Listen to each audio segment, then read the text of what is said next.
Welcome back, focused learners, to this explainer. So if you're planning a trip to France, or honestly, even if you're just dreaming about one, you have probably felt that familiar knot in your stomach when thinking about the language barrier. French is absolutely beautiful, for sure. But to a beginner, man, the fast-paced, melodic flow of a native speaker can sound incredibly intimidating. You might be sitting there wondering how you're ever going to manage to order a coffee, let alone navigate a busy Parisian train station. Well, take a deep breath. Today, we're putting together your ultimate beginner's survival toolkit. We're going to focus on the top 6 easy-to-learn essential phrases that will completely transform your travel experience. It's the classic anxiety-inducing question, right? Do you really need fluent French to survive in France? We've all imagined those complete travel disasters. You know, the fast-talking local who fully expects you to understand rapid-fire slang. Or you, just staring blankly at a menu while a waiter taps his foot impatiently. We kind of build up this idea in our heads that anything less than total linguistic perfection is going to be met with total disdain. But as we'll see today, that fear is largely a myth. Okay, let's dive into this. There's a great quote from the Polyglotist Language Academy that really sets the tone for our entire explainer. Locals don't expect perfection, but they appreciate when you try. And honestly, that is the truth. A tiny bit of polite effort is your secret weapon. It is the absolute best way to prevent the dreaded cold stare from locals. You don't need to conjugate complex verbs. You just need to show a genuine willingness to meet them halfway. So let's look at the very first tool in our kit. Section 1. The magic words. Let's talk about basic politeness. In France, politeness isn't just nice to have. It's the absolute non-negotiable foundation of the entire culture. It dictates literally every interaction you'll have, from walking into a high-end luxury boutique to just buying a single baguette at the corner bakery. To truly grasp this, we have to understand the cultural concept of savoir-vivre. Literally translated, it means knowing how to live. It's all about behaving well in society, being polite, and displaying good manners. This concept is exactly why skipping basic greetings is considered a massive faux pas. In English-speaking countries, we might just walk right up to a counter and say, "Hey, I'll have a coffee." But in France, doing that completely violates savoir-vivre. And that brings us to our very first and easily the most important, essential phrase. Bonjour. Imagine this. You're walking into a chic, warmly lit Parisian cafe. The bell on the door chimes. Before you even glance at the pastries, before you scope out a table, and absolutely before you ask for a menu, this is the word that must leave your lips. It is the ultimate powerhouse phrase. Let's break it down really quick. Pronounced bonjour, it means hello or good morning. You use it all day until evening. Then you'll want to switch to bonsoir after about 6 p.m. But the most crucial part is that final rule. You absolutely must make eye contact, offer a polite smile, and say this before you ask for anything. Think of bonjour not just as a casual greeting, but literally as a key that unlocks a polite interaction. Without that key, the door stays locked. Moving right along to Section 2, managing the language barrier. Basically, what to do when they speak way too fast. So picture this. You've just delivered a completely flawless bonjour.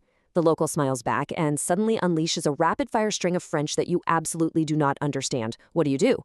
Well, you reach for phrase number 2, your emergency ripcord. Je ne comprends pas. When the conversation is moving way too fast and you can feel the panic starting to set in, this phrase safely brings everything to a halt. Pronounced je ne comprends pas, it simply translates to I don't understand. It's actually kind of funny how effective this is, because if your initial bonjour was too good, they might have genuinely assumed you were completely fluent. This phrase immediately and politely resets the locals' expectations of your fluency level. It takes the pressure right off both of you.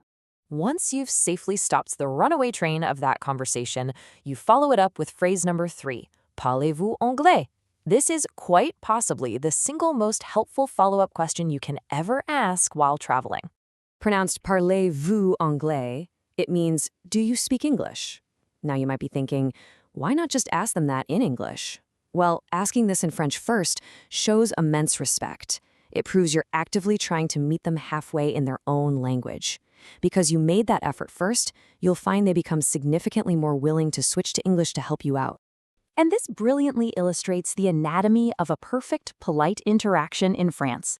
Let's look at the flow here. Step 1, always say bonjour. Step 2, ask parlez-vous anglais. Step 3, proceed with your actual question. If you string these together, you're clearly signaling to the local that you respect their culture, their language, and their time. It works like absolute magic. Which brings us to Section 3, slowing things down and buying yourself some processing time. But what if you actually want to practice your French? Let's say you're at a metro booth trying to buy a ticket, and the attendant is super willing to speak French with you, but they're just speaking way too quickly. Here is our fourth essential phrase. It's a little bit longer, but it buys you crucial processing time. Vous pouvez répéter lentement, s'il vous plaît.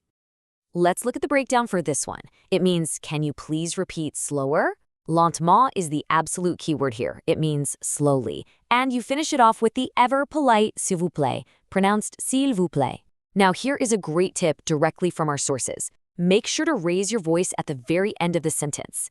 In French, that rising intonation ensures it sounds like a question rather than a demand. So the really crucial point here is understanding exactly who you are talking to. Notice the difference. Vous pouvez répéter versus tu peux répéter. French has a formal you, which is vous, and an informal you, which is tu. As a beginner, always default to vous. It is the safest bet for strangers, shopkeepers, and elders. Using it ensures you are strictly adhering to that savoir-vivre we talked about earlier. Section 4, learning on the fly and expanding your vocabulary naturally. Now this is where things get really fun. You've got the basics down, you're out exploring a vibrant local market, and you want to expand your vocabulary naturally from the environment around you. Enter phrase number 5, what I honestly like to call the ultimate cheat code for language learning. Comment dit ça en français? How do you say blank in French? Comment means how, and on dit means one says. This phrase is just incredibly practical. You can literally point at a delicious-looking pastry or a train ticket or a street sign and just ask, comment on dit ça en français? Locals generally love it when tourists show genuine interest in their language, and they will happily show off their knowledge by giving you the word. It's such a fantastic icebreaker. Finally, we reach Section 5, asking for help when you are in a pinch. Travel is unpredictable, right? Sometimes, despite your absolute best planning, you find yourself completely lost in a winding cobblestone street, or you're struggling with heavy bags, or, heaven forbid, you need a doctor. Phrase number 6 is your absolute go-to for attracting polite, immediate assistance.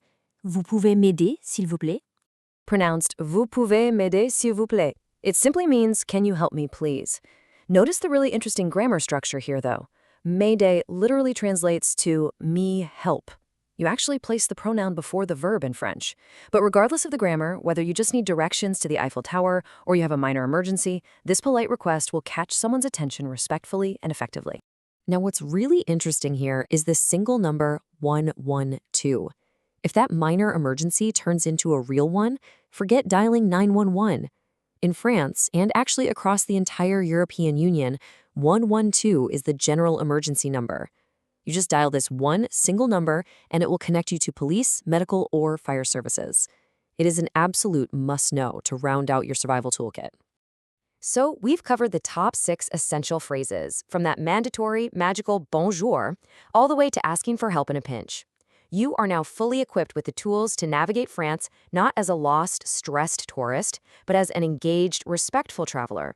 So I'll leave you with this thought. How will embracing these few simple words and actively leaning into the language barrier rather than running from it completely change your next travel experience? Bon voyage!